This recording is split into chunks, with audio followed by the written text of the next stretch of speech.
happen to have the Rode Wireless Go 2 and you're getting that buzzing sound or that feedback sound, and it doesn't happen all the time, but you can't figure it out. You're adjusting camera settings, you're adjusting settings on your mic, you're moving things around, and you're still getting the buzzing sound.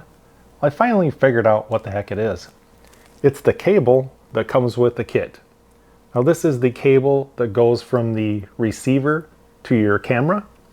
Now I don't know if it's too short or if it's just whatever it's made out of.